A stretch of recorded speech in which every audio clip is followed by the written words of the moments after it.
कलाम खुदा में से आज जो हम सीखेंगे अज़ाज़ेल के बारे में।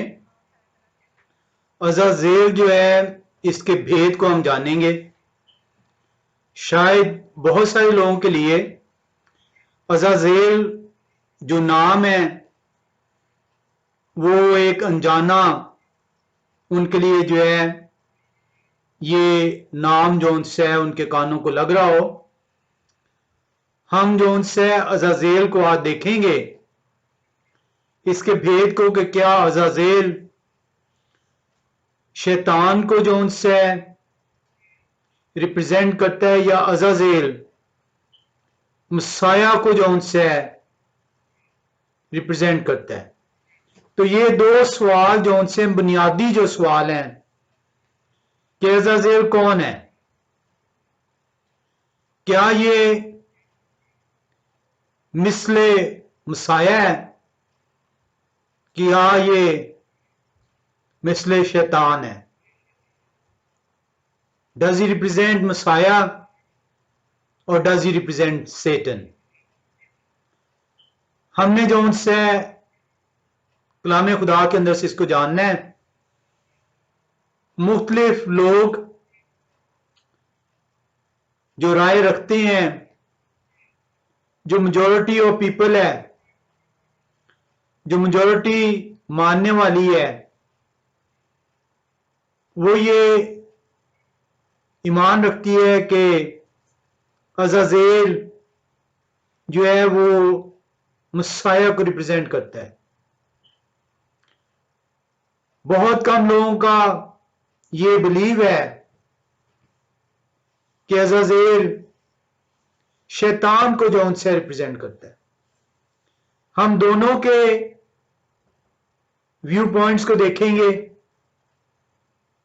दोनों जो है बाइबल की आयत को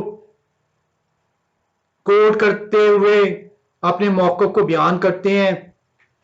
हम दोनों के मौक़िफ़ को देखेंगे। हम दोनों का कंपैरिजन करेंगे और फिर खुदा की हिकमत से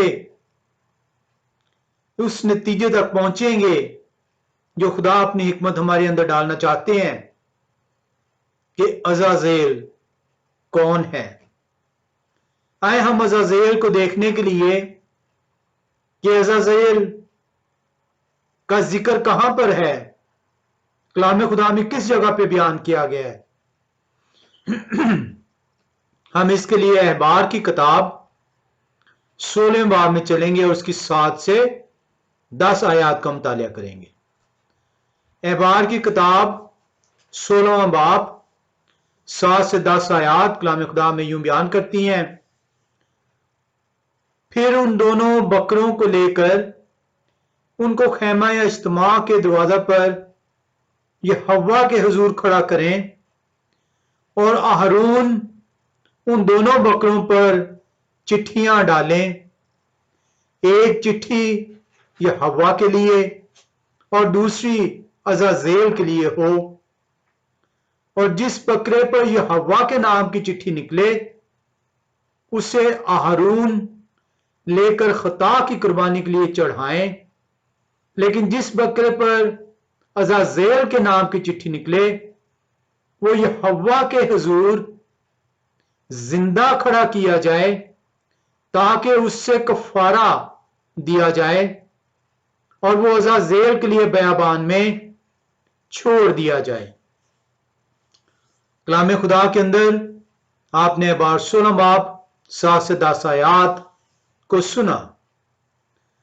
बहुत जरूरी है कि कलाम खुदा को आप महज पढ़ें नहीं, आप महज इसे पढ़ने की नीयत से इसे खोलें ना।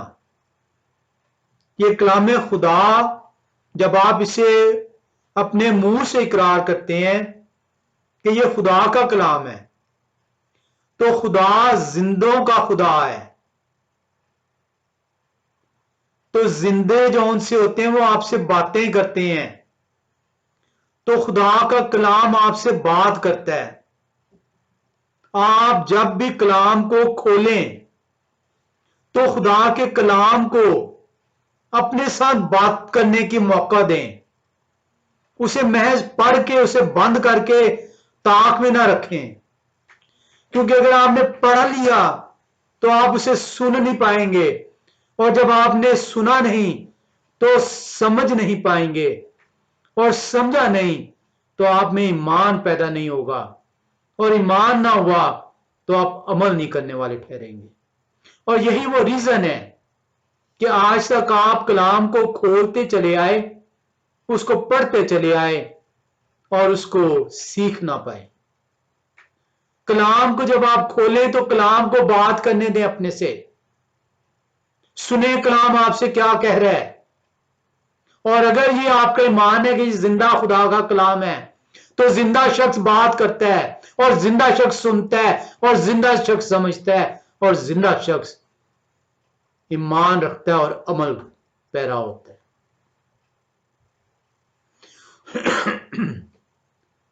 हम कलाम जो सुनते हैं उसे इसलिए नहीं समझ पाते कि हमने अपने मुंह से उसे सुना है। वो अपनी ही आवाज आप सुन रहे होते हैं। खुदा की आवाज को सुने कि इस कलाम के जरिए से वो आपसे क्या मुखातिब होते हैं। हम जो उनसे इन आयात को बार बार पढ़ेंगे, हम देखेंगे कि खुदा का कलाम हमसे क्या बात कर रहा है। जैसे कि मैंने बताया कि बहुत सारे लोग जो है ये ईमान रखते हैं कि ये जो अज़ाज़ेल है ये मसले मसाया है, रिप्रेजेंटिंग मसाया। लेकिन कुछ लोग ऐसे भी हैं जो ये दावा करते हैं, जो ये ईमान रखते हैं कि कलाम खुदा में जो अज़ाज़ेल का जिक्र है ये मसले शैतान है, रिप्रेजेंटिंग सेटन है।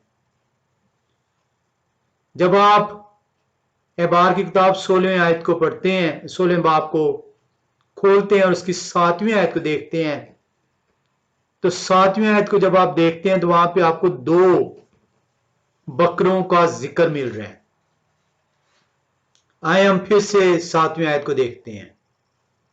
फिर उन दोनों बकरों को लेकर उनको खैमा इज्तिमा के दरवाजा पर ये हवा खुदावंद के हुजूर खड़ा करें। यहां पे 2 बकरों का जिक्र है, 2 गोट्स का जिक्र है। 8वीं आयत बयान कर रही है और अहरून, अमूमी तौर पे उर्दू में हारून लिखा हुआ है और इंग्लिश में एरन है। ये दोनों लफ्ज गलत हैं। वो इब्रानी है, इस्राएली हैं, और उनका नाम इब्रानी जुबान में आहरून है, AHRON, आहरून लिखा हुआ है। और आहरून उन दोनों बकरों पर चिट्ठियां डालें। तो 7वीं आयत में आपने देखा कि 2 बकरे हैं और हारून को अब खुदा कदूस की तरफ से हुक्म है मोशे के जरिए से कि इन दोनों बकरों की कुरंदाजी होनी है, चिट्ठियां डाली जाएंगी इन बकरों पर। वो 2 जो चिट्ठी हैं इन 2 बकरों के लिए, एक चिट्ठी पर जो है वो यहोवा खुदावंद के लिए वो मखसूस की जाएगी, और दूसरी चिट्ठी जो सी है वो अज़ाज़ेल के लिए होगी। तो ये अज़ाज़ेल जो से बेसिकली ये उस बकरे को जो उनसे बयान किया जा रहा है। हम इससे वो भी देखेंगे कि अज़ाज़ेल से मुराद क्या है। उसके बाद आप जो उनसे 9वीं आयत में देखते हैं कि हारून जो उनसे वो ये चिट्ठियां हुक्म के मुताबिक डालते हैं, और जिस बकरे पर यहोवा खुदावंद के नाम की चिट्ठी निकले उसे हारून लेकर खता की कुर्बानी के लिए चढ़ाएं। उसे लेकर खता की कुर्बानी के लिए चढ़ाया जाए।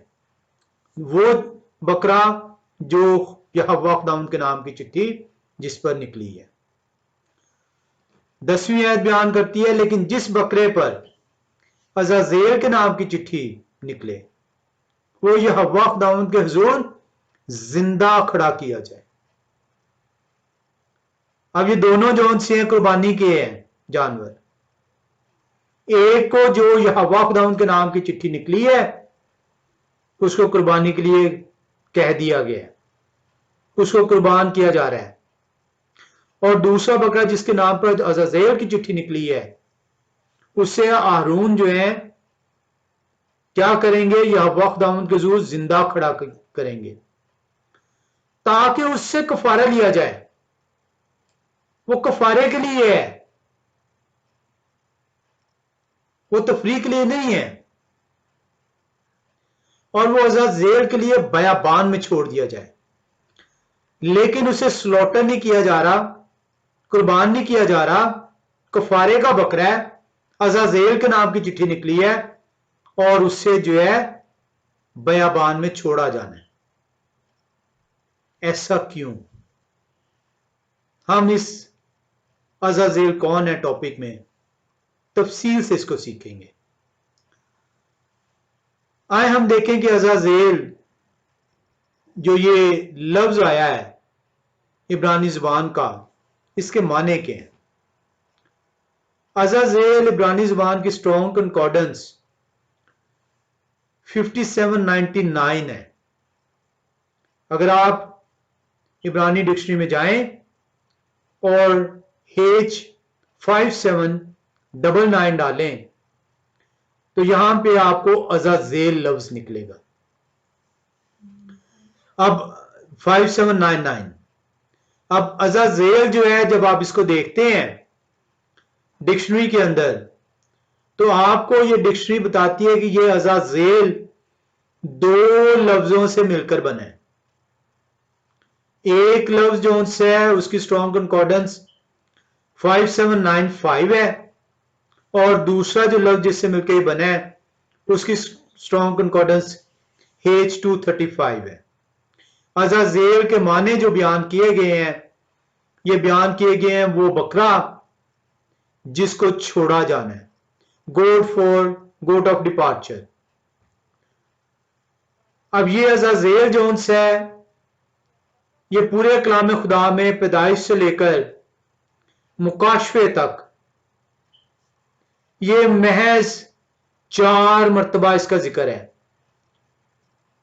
और ये चारों मरतबा एबारी की किताब के सिर्फ 16वें बाब के अंदर है। ये अज़ाज़ेल का जो लफ्ज जिसकी इब्रानी जुबान की स्ट्रॉन्ग कंकॉर्डेंस 5799 है, जो कि दो लफ्जों से बना है, जिसका मतलब गोट ऑफ डिपार्चर, वो बकरा जिसको छोड़ा जाना है बयाबान में, ये महज 4 मरतबा पैदाइश पहले बाब से मुकाशफा 22वें बाब तक पूरे कलाम खुदा के अंदर एबार की किताब 16वें बाब में सिर्फ इसका जिक्र है। अब जब हम ये कहते हैं कि अज़ाज़ेल जो है ये दो लफ्जों से मिलकर बना है, हमने देखा कि वो दो लफ्ज, एक जिसकी स्ट्रॉन्ग कंकॉर्डेंस 5795 है और वो है अज़ा।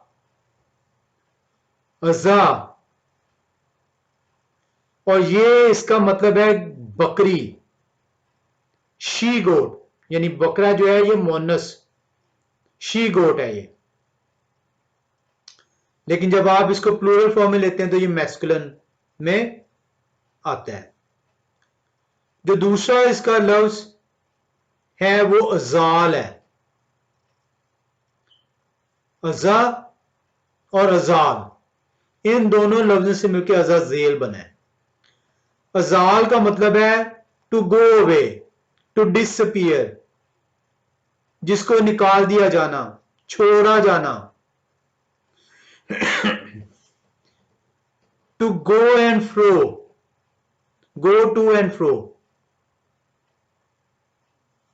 अब इसको अज़ाल को हम जो है आगे चल के इसको देखेंगे। ये मैं इसलिए आपको ब्रेकडाउन दे रहा हूं ताकि जब आप अज़ाज़ेल को स्टडी करें तो उसको इन डेप्थ में देखें कि ये अज़ाज़ेल है क्या। एक ज़हन में रखिएगा कि अज़ाज़ेल जौन से है ये एक ऐसा जानवर है जो कफारे के लिए तैयार किया गया है। ये गोट है जिसको बेयाबान में छोड़ा जाना है। इसको जो है से मुख्तलिफ इंग्लिश ट्रांसलेशंस बाइबल की उसमें इसको स्केप गोट से ट्रांसलेट कर दिया गया। अज़ाज़ेल की जगह इंग्लिश में मुख्तलिफ जो वर्जन है उनमें स्केप गोट कहा गया है। स्केप गोट गलत जो है ट्रांसलेशन है।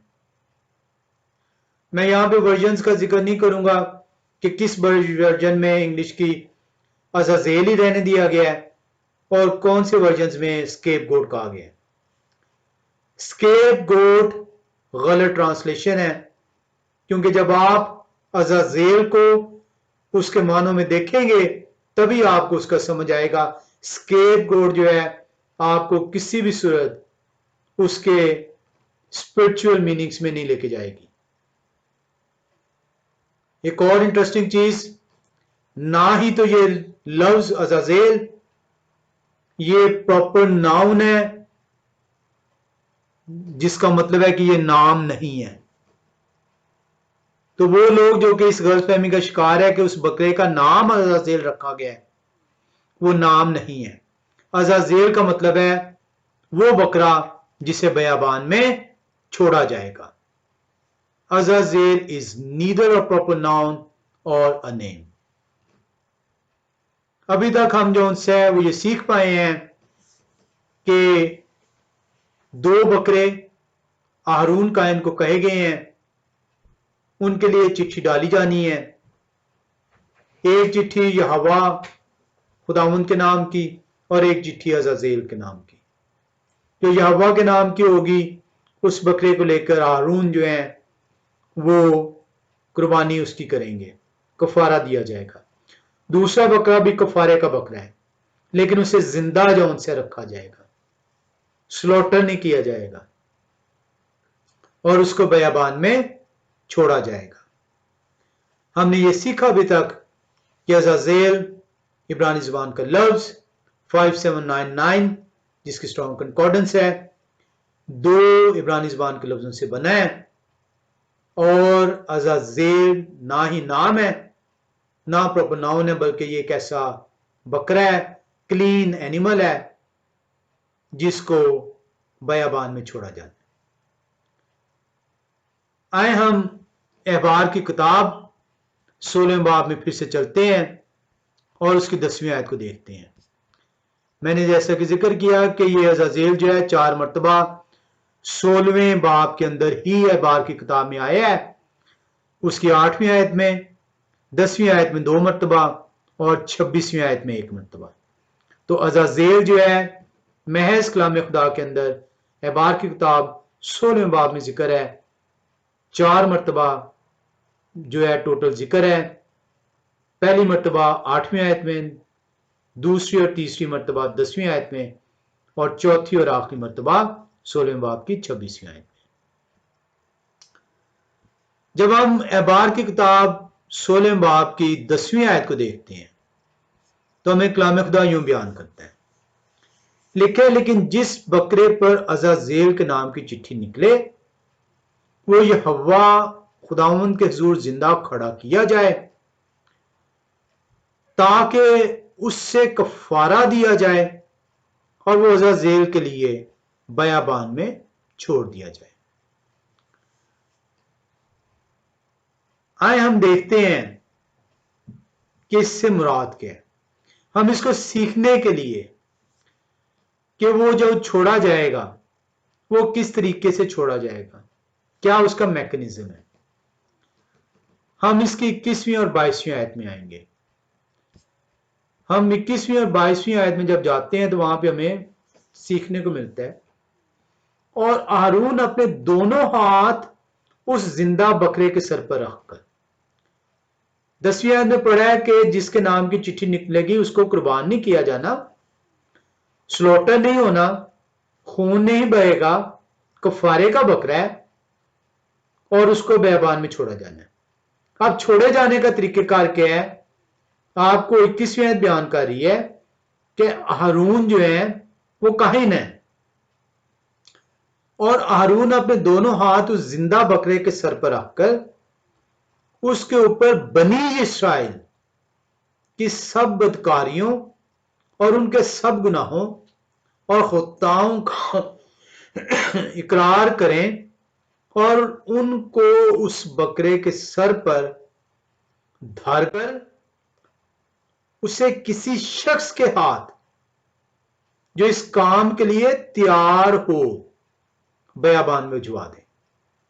अब ये आपको 21 और 22वीं आयत में उस पूरे प्रोसेस को सीखने को मौका मिल रहा है। आए हम एक दफा फिर से इसको देखते हैं कि प्रोसेस है क्या।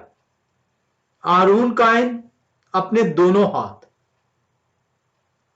उस बकरे के सर पर धरेंगे। वजह क्या है? लिखा है कि बनी इस्राएल की सब बदकारियों, उनके सब गुनाहों और खताओं का इकरार करें। जब वो अपने हाथ उस बकरे के सर पर रखेंगे जो अजाजेल का बकरा है। अजाजेल वो बकरा है जिसको बयाबान में छोड़ा जाना है, ये नाम नहीं है। बनी इस्राएल की तमाम बदकारियां, तमाम गुनाह, तमाम खताएं, क्योंकि यह कफारे का बकरा है, अपने दोनों हाथ रखेंगे। ट्रांसफरेंस ऑफ सिन हो रहा है। दोनों हाथ रखने का मतलब यह है कि तमाम वो गुनाह जो बनी इस्राएल ने किए हैं वो इस हाथ के जरिए से उस बकरे के ऊपर ट्रांसफर किए जा रहे हैं। उसको ट्रांसफर करने के बाद का प्रोसेस क्या है? उसे किसी शख्स के हाथ जो उस काम के लिए तैयार हो, किसी राहगीर के नहीं, किसी अनजान नहीं, किसी अजनबी के लिए भी नहीं, बनी इस्राएल में से है वो कोई शख्स जो उस बकरे को लेकर जिसके ऊपर आप ट्रांसफरेंस ऑफ सिन हो चुकी हुई है उसको लेकर बयाबान में वो छोड़ने जाएगा। तो बड़ा जरूरी है कि हम कलाम खुदा को मौका दें कि वो हमसे बात करें, हमें सीखने को मौका दें, हम इस पढ़ ना रहे हो। अभी तक आपने ये देख लिया है कि अज़ाज़ेल के साथ होना क्या है, किस तरीके से ट्रांसफरेंस ऑफ सिन होनी है और किस तरीके से उसे विल्डरनेस में भेजा जाना है, बयाबान में भेजा जाना है। अब वो लोग जो कि ये कहते हैं कि ये जो ट्रांसफरेंस ऑफ सिन हुई है ये मेरे और आपके गुनाहों को जो हमारे पे से उतारा गया है और मसाया पे लादा गया है, ये अज़ाज़ेल को बयान कर रहा है।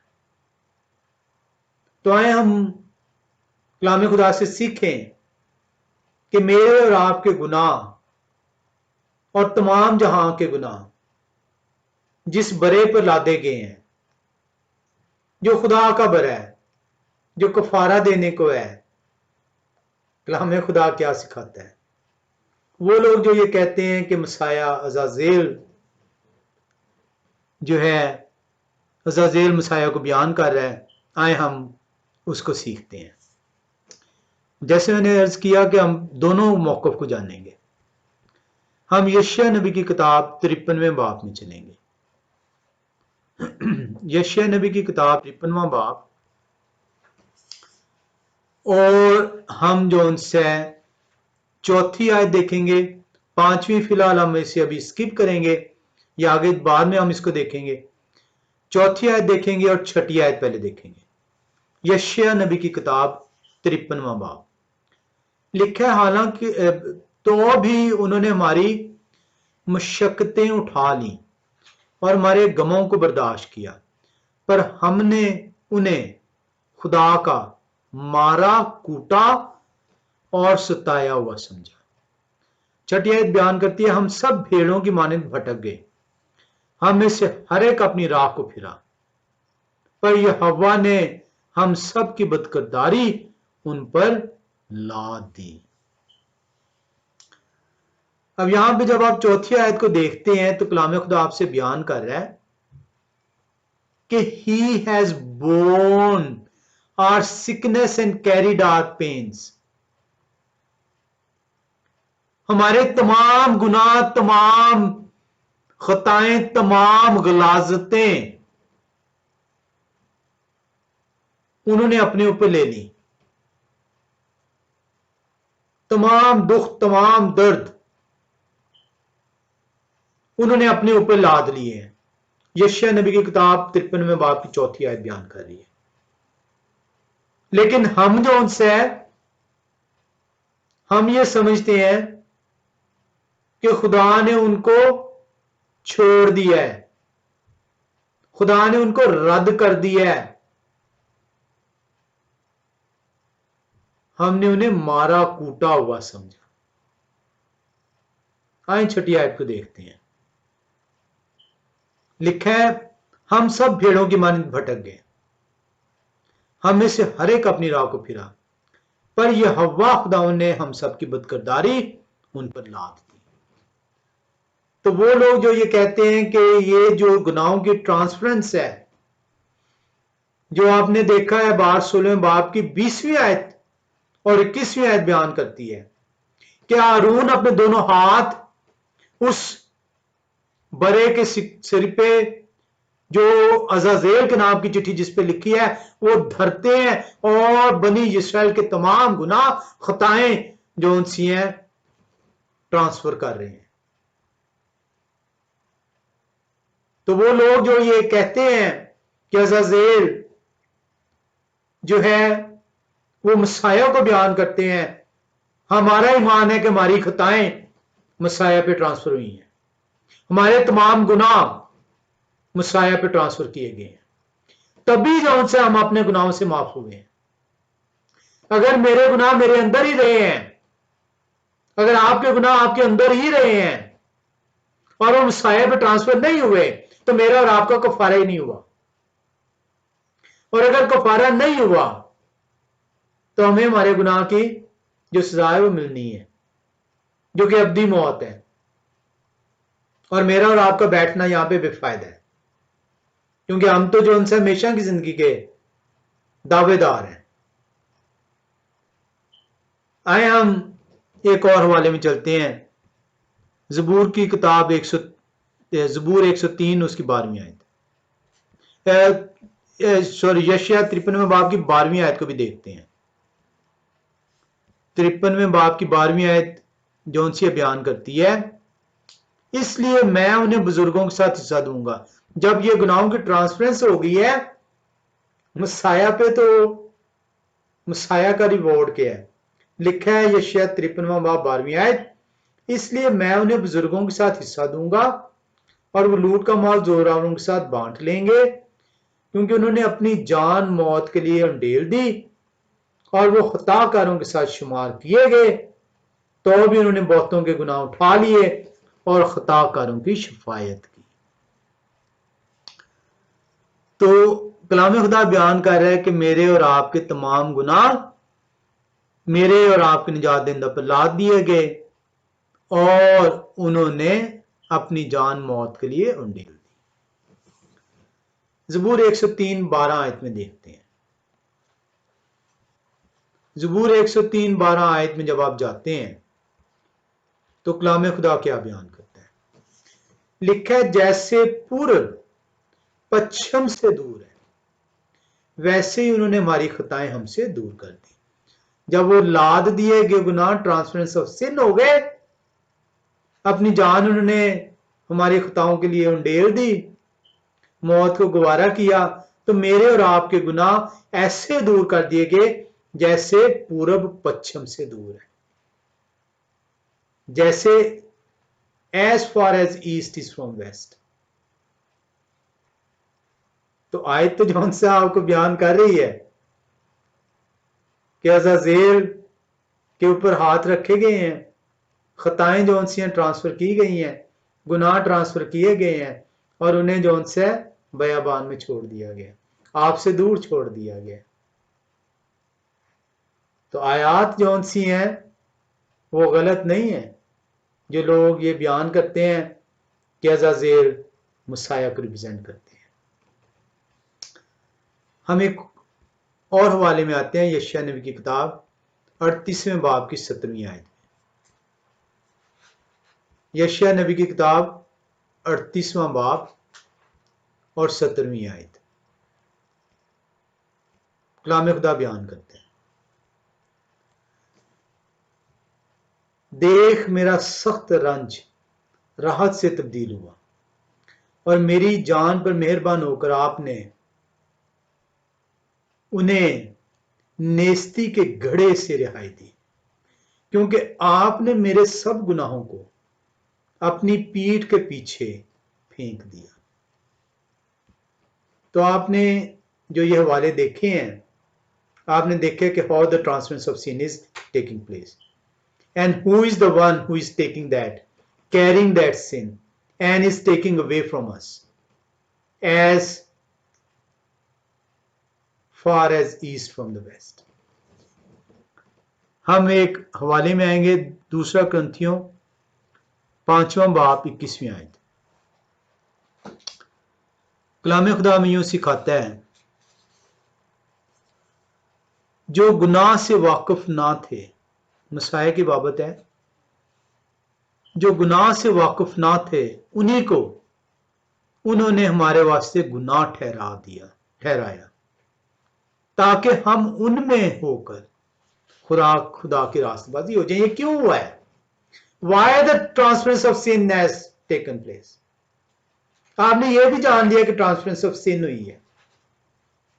अब रीजन क्या है? Why the transference of sin has been, why it's been done, why it's been taken place? लिखा है जो गुनाह से वाकिफ ना थे, he was an innocent, clean, he was righteous, उन्हीं को उन्होंने हमारे वास्ते गुनाह ठहराया। He is the one who has been chosen. He was righteous, he was clean, but he's been chosen so that our sins been transferred onto it, been carried away, so that we become righteous. जो गुनाह से वाकिफ ना थे उन्हीं को उन्होंने हमारे वास्ते गुनाह ठहराया ताकि हम उनमें होकर खुदा की रास्तबाजी हो जाए। तो जितनी भी तमाम आपने वर्सेस अभी तक सीखी हैं, या हम दूसरा ग्रंथियों 5:21 को आगे चलकर तफसील से देखेंगे। इसमें कई चीजें हम दोबारा रिपीट करेंगे। अभी तक जितना कुछ आपने अभी तक पढ़ा है उसमें देख रहे हैं कि ट्रांसफरेंस ऑफ सिन हुई है उस अज़ाज़ेल के ऊपर और उसे बयाबान में छोड़ दिया गया है। और वो लोग जो ये कहते हैं कि अज़ाज़ेल जो है मुस्लिम साया है, ही इज रिप्रेजेंटिंग मसाया, ये आयत जो आपने देखी उसमें हमने देखा कि मसाया पर हमारे गुनाह ट्रांसफर हुए और उन्होंने हमारे गुनाहों को हमसे इतना दूर कर दिया जैसा कि पूरब पश्चिम से दूर है, ताकि हम रासपास ठहरें। लेकिन इससे पहले कि मैं और आप ये कंक्लूड कर लें कि मिस्ट्री ऑफ अज़ाज़ेल तो नहायत आसान है, सॉल्व हो गई है, और नतीजा निकाल लें कि अज़ाज़ेल जो है ये मुसाया को रिप्रेजेंट कर रहा है, शैतान को रिप्रेजेंट नहीं कर रहा। आए हम उस मौक़िफ़ को भी देख लेते हैं जो ये कहता है कि अज़ाज़ेल शैतान को रिप्रेजेंट करता है।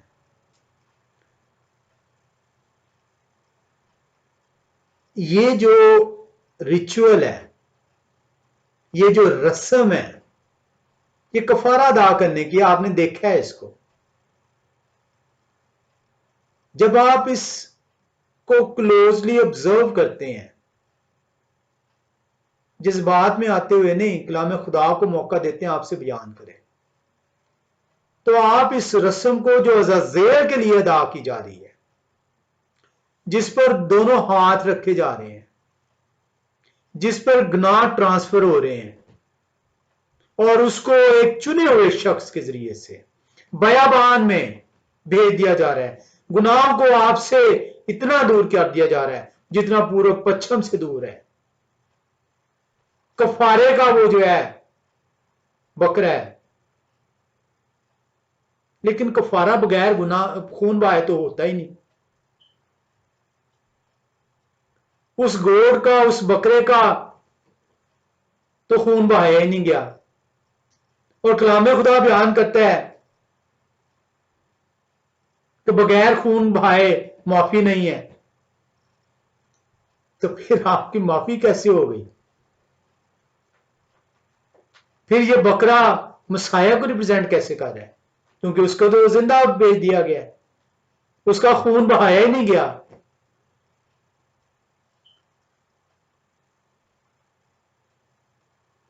तो ये तो अब हमें जानना होगा कि हम तो ये सोचे बैठे थे कि अज़ाज़ेल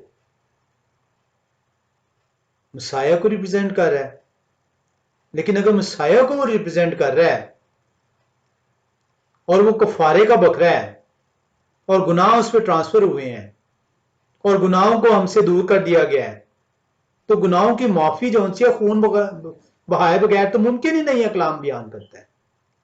और उस बकरे का जो उनसे खून नहीं बहाया गया, तो फिर वो कफारे का बकरा कैसे है? क्या ये अज़ाज़ेल शैतान को रिप्रेजेंट तो नहीं कर रहा? हम इसे जानेंगे, लेकिन एक बात ज़हन में रखिएगा कि शैतान कभी कुर्बान नहीं हुआ और ना ही वो होगा। वो कभी भी आपके गुनाह का कफारा नहीं देगा। कलाम खुदा ऐसा बयान कर रहा है। तो फिर वो कैसे जो उनसे है, जो अज़ाज़ेल है वो शैतान को रिप्रेजेंट कर रहा है? अब वो लोग जो ये कहते हैं कि अज़ाज़ेल शैतान को रिप्रेजेंट करता है,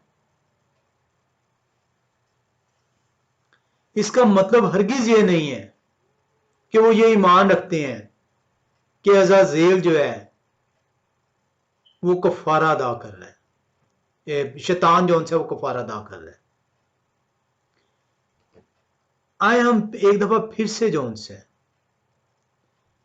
यशायाह नबी की किताब 53वें बाब में चलते हैं, चौथी, छठी और 12वीं आयत को फिर से देखते हैं। मैंने आपसे जिक्र किया था कि हम बार बार आएंगे आयतों में और मौका देंगे कलाम खुदा को कि वो हमसे बयान करे, हमसे बात करे, क्योंकि ये जिंदा खुदा का कलाम है और हम उसकी सुन सकें और सीख सकें और ईमान ला सकें। यशायाह 53वां बाब चौथी आयत बयान करती है, तो भी उन्होंने हमारी मशक्कतें उठा ली और हमारे गमों को बर्दाश्त किया, पर हमने उन्हें खुदा का मारा कूटा और सताया हुआ समझा। छठी आयत कहती है, हम सब भेड़ों की मानद भटक गए, हम में से हर एक अपनी राह को फिरा, पर यह हव्वा खुदा ने हम सब की बदकिरदारी उन पर लाद दी। और 12वीं आयत हमने पढ़ी थी जिसमें लिखा था, इसलिए मैं उन्हें बुजुर्गों के साथ हिस्सा दूंगा और वो लूट का माल जोरावरों के साथ बांट लेंगे, क्योंकि उन्होंने अपनी जान मौत के लिए उंडेल दी और वो खताकारों के साथ शुमार किए गए, तो भी उन्होंने बहुतों के गुनाह उठा लिए और खताकारों की शफायत की। अब जब आप यशायाह नबी की किताब 53वें बाब को, कंप्लीट बाब को पढ़ते हैं, हमने यशायाह 53वें बाब की कंप्लीट स्टडी की हुई है, शुक्र खुदा का। ये इसकी कंप्लीट जो है प्लेलिस्ट मौजूद है the living word of Jehovah YouTube group में। आप उसमें जाके 53वें बाब यशायाह की कंप्लीट स्टडी देख सकते हैं। जब आप इसके यशायाह नबी की किताब 52वें बाब की 13वीं आयत से लेकर 53वें बाब की कंप्लीट जो कि 12 आयत पे मुश्तमिल है को आप देखते हैं तो ये जो हिस्सा है यशायाह नबी के कलाम का, ये मसाया की क्रूसिफिक्शन को बयान करता है। ये बयान करता है कि किस तरीके से खुदा के बरे जो हैं वो गुनाह उन पर लादे जाएंगे, किस तरीके से वो गमों को बर्दाश्त करेंगे, किस तरीके से वो सोबतों को बर्दाश्त करेंगे, इस गुनाह के नतीजे को जो उन पर लादा जाएगा, उसके नतीजे में जो उन्हें गम दुख बर्दाश्त करने होंगे वो कैसे बर्दाश्त करेंगे। वो यहां तक कि ये 52वें बाब की 13वीं आयत से 53वें बाब की 12वीं आयत जो कि कंप्लीट बाब बन जाता है 53वां बाब, उनकी रेजरेक्शन को भी बयान करता है, और ना सिर्फ रेजरेक्शन बल्कि उनकी किंगडम को भी बयान करता है। तो ये जो हवाले जो हैं, जो आपने 53वें बाब की 4th, 6th और 12वीं आयत बयान देखी है, इसमें हमने वाज़ेह तौर पे देखा है कि ये मसाया की क्रूसिफिक्शन को बयान कर रहा है, जिसमें उनको सलीब पर लटकाया जाना है, उनके कोड़े मारे जाने हैं, उनको जो उनसे अजीयतें दी जानी है, उन पे गुनाह लादे जाने हैं, उन्हें अपनी जान जो उनसी है मौत के हवाले करनी है, उन्हें जो उनसे दोबारा से मुर्दों में से जिंदा होना है और बादशाहत के लिए आना है। हम जब देखते हैं इब्रानियों की किताब 9वें बाब की 28वीं आयत को, इब्रानियों की किताब 9वां बाब 28वीं आयत, ये तय दर तय टॉपिक है। अमूमी तौर पे लोग जो हैं वो अज़ाज़ेल के नाम ही से वाकिफ नहीं है, और जब वो वाकिफ नहीं है तो वो इसको जानते ही नहीं है, और वो लोग जो अज़ाज़ेल के नाम को पढ़ा है जिन्होंने, लेकिन कलाम ने उनसे बात नहीं की, वो सुन नहीं पाए, तो ना सुनने के बायस उसे सीख नहीं पाए, और वो समझते हैं कि अज़ाज़ेल नहायत ही आसान खुले अल्फाज में एक खुदा का कलाम है जो कि आसानी से सीखा जा सकता है।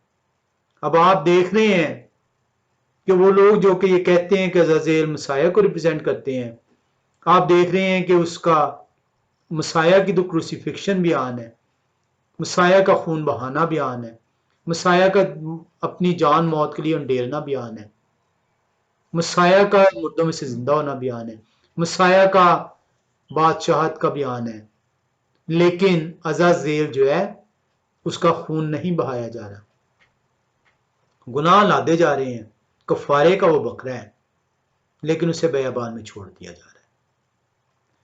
तो ये किस तरीके से हम इसको जो उनसे इस मोमे को हासिल कर पाएंगे। शैतान के लिए जो कहते हैं शैतान जो है कफारा नहीं देगा, अज़ाज़ेल कफारे का बकरा है, तो हमें ये जानना होगा अज़ाज़ेल कौन है, क्या ये मसाया को रिप्रेजेंट कर रहा है या शैतान को रिप्रेजेंट कर रहा है। इब्रानियों 9वें बाब में हम जाएंगे, 28वीं आयत को देखेंगे। 9वें बाब की 28वीं आयत में जब आप जाते हैं तो वहां भी लिखा है, उसी तरह मसीह भी एक बार बहुत लोगों के गुनाह उठाने के लिए कुर्बान होकर दूसरी बार बगैर गुनाह के नजात के लिए उनको दिखाई देंगे जो उनकी राह देखते हैं। मैस पढ़िए नहीं, let the scriptures speaks to you, दोबारा पढ़ते हैं। उसी तरह मसीह भी एक बार बहुत लोगों के गुनाह उठाने के लिए कुर्बान होकर दूसरी बार बगैर गुनाह के नजात के लिए उनको दिखाई देंगे जो उनकी राह देखते हैं। हम इसे सीखेंगे। ये आयत हमें सिखा रही है कि मसाया जो है बहुत से गुनाहों को का कफारा अदा करेंगे। He has to sacrifice for the sins of many, और उन्हें सेक्रीफाइस होना पड़ेगा। क्या जो ये अज़ाज़ेल जो गोट है, क्या ये सेक्रीफाइस हुई है? नहीं। अगर ये गोट सेक्रीफाइस नहीं हुई तो मत जंप आउट किया रहे कि ये मसाया को बयान नहीं कर रही। अभी हमने जाना ही नहीं है, ये भेद लेयर्स में है, तहें हैं इसकी, और इन तहों को जब आप एक एक करके उतारेंगे तो आपको भेद जौन सा उसकी रोशनाई, उसकी हिकमत नजर आनी शुरू होगी। आए हम एक और हवाले में चलते हैं और मसाया को देखते हैं कि सेक्रीफाइस उन्होंने कैसे होना है। पहला पतरस 2 बाब 24वीं आयत। पहला पतरस 2 बाब 24वीं आयत कलाम खुदा बयान करता है, लिखा है, वो आप हमारे गुनाहों को अपने बदन पर लिए हुए सलीब पर चढ़ गए ताकि हम गुनाहों के एतबार से मरकर रास्तबाजी के एतबार से जिए, और उन्हीं के मार खाने से तुमने शिफा पाई। लिखा है, वो आप हमारे गुनाहों को अपने बदन पर लिए हुए सलीब पर चढ़ गए। तो भाई मसाया की जो सफरिंग है वो वाज़े तौर पे बयान कर रही है कि कैसे होनी है, सलीब पर होनी है। Who himself bore our sins in his body on the timber। तो मसाया को जौन से हमारे गुनाहों को लेकर अपने ऊपर लाद कर सलीब पर चढ़ना जरूर है। इसलिए आप जो है सलीब को आपके लिए फतह याबी का निशान करार दिया गया। इसीलिए आप सलीब के सबब से फतह याबी का शादियाना बजाते हैं। इसलिए शादमान होते हैं क्योंकि आपके गुनाह सलीब के वसीले से, उस खून बहाने को जो सलीब पर बहा है, आप रास्तबाज ठहरे हैं।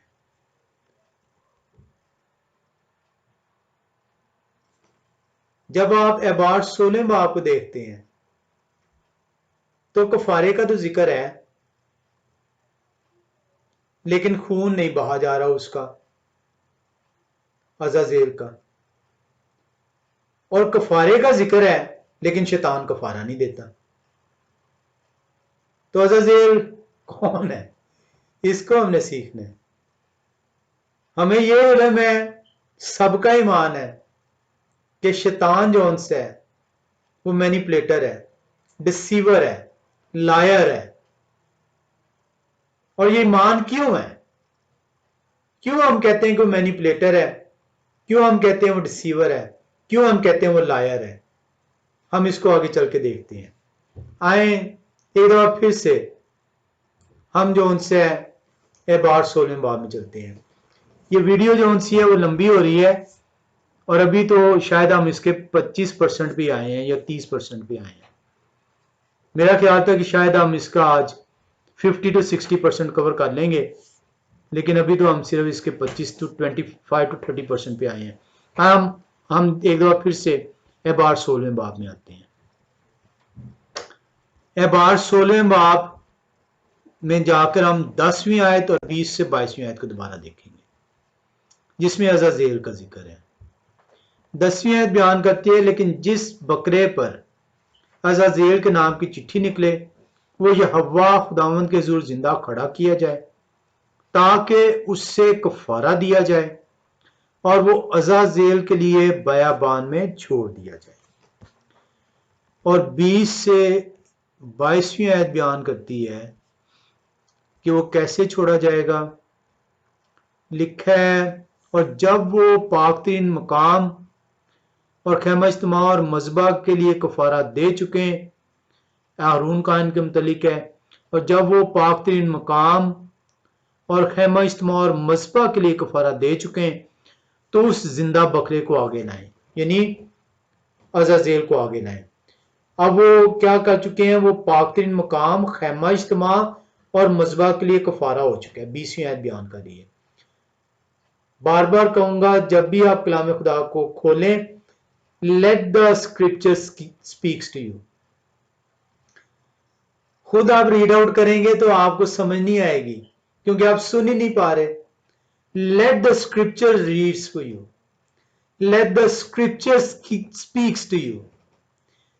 खुदा के कलाम को जिंदा कलाम है, बोलने दें और आप सिर्फ सुने, अपनी आवाज ना सुने।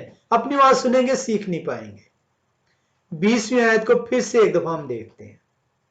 और जब वो पाक तरीन मकाम और खैमा इज्तिमा और मज़बा के लिए कफारा दे चुके हैं। कफारा हो रहा है किसका? पाक तरीन मकाम, खैमा इज्तिमा, मज़बा।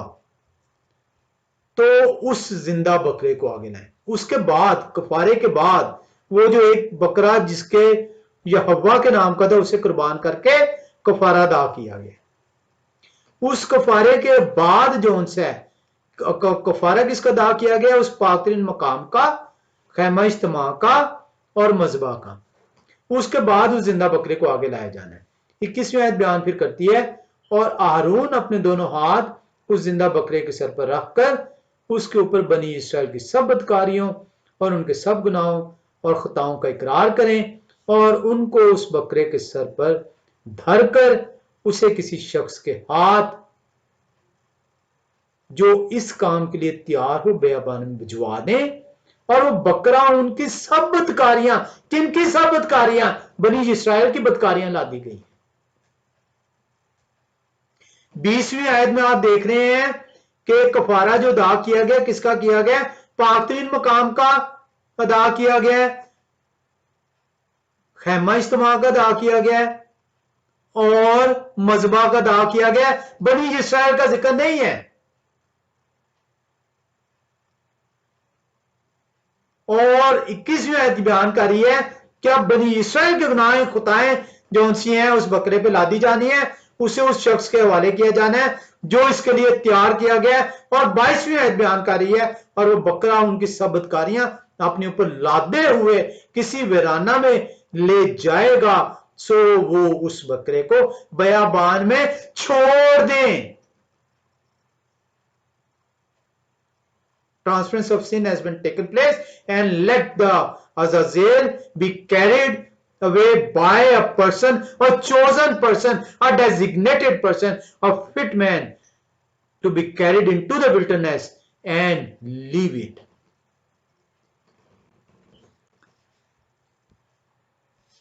अब यहां पे इंटरेस्टिंग चीज जो आपने अभी देखी है 20वीं आयत में, कि कफारा अदा किया गया उस बकरे का जिसके नाम पर, जो यहोवा के नाम की जिस पर चिट्ठी निकली थी, और कफारा अदा किया गया है उस पाक दिन मकाम के लिए, खैमा इज्तिमा के लिए, मज़बा के लिए, और उसके बाद उस बकरे को लाया जा रहा है। आए हम 17वीं आयत को देखते हैं, 16वें बाब की 17वीं आयत को। लिखा है, और जब वो कफारा देने को पाक तीन मुकाम के अंदर जाएं, किनके मुतालिक है? आरून का, इनके मुतालिक। और जब वो कफारा देने को पाक तीन मुकाम के अंदर जाएं, तो जब तक वो अपने और अपने घराने और बनी इस्राएल की सारी जमात के लिए कफारा देकर बाहर ना आ जाएं, उस वक्त तक कोई आदमी खैमा इज्तिमा के अंदर ना रहे। 17वीं आयत बयान कर रही है कि कफारा जो उनसे है वो अदा किसका किया जाना है, और जब वो कफारा देने को पाक तीन मुकाम के अंदर जाएं, तो जब तक वो अपने और अपने घराने और बनी इस्राएल की सारी जमात के लिए कफारा देकर बाहर ना आ जाएं, उस वक्त तक कोई आदमी खैमा इज्तिमा के अंदर ना रहे। तो 17वीं आयत जौन सी है वो आपको बयान कर रही है कि बनी इस्राएल का कफारा अदा कर दिया गया है। 20वीं आयत कह रही है कि कफारा अदा किया गया है पाक तीन मुकाम का, खैमा इज्तिमा का और मज़बे का। और 21वीं आयत कह रही है कि बनी इस्राएल के गुनाह उस पर लादे जाएंगे। अज़ाज़ील के ऊपर और उसे उस शख्स के हवाले किया जाएगा जो उसके लिए तैयार है किया गया है, और वो उसको लेकर बनी इस्राइल के गुनाह जो उस बकरे पर लादे गए हैं अज़ाज़ील पे, उसको बयाबान में ले जाएगा और उसको छोड़ दिया जाएगा। जबकि 17वीं आयत ने आपको बताया है कि the atonement has already been done, mention है बनी इस्राइल की। किस तरीके से हम इस मोहमे को सॉल्व करेंगे? वक्त की कमी के बायस आज ये सवाल मैं यहीं पे छोड़े जा रहा हूं कि किस तरीके से हम इस अज़ाज़ील को जानेंगे कि अज़ाज़ील कौन है। क्या ये मसाया को रिप्रेजेंट कर रहा है? क्या ये शैतान को रिप्रेजेंट कर रहा है? इसको हम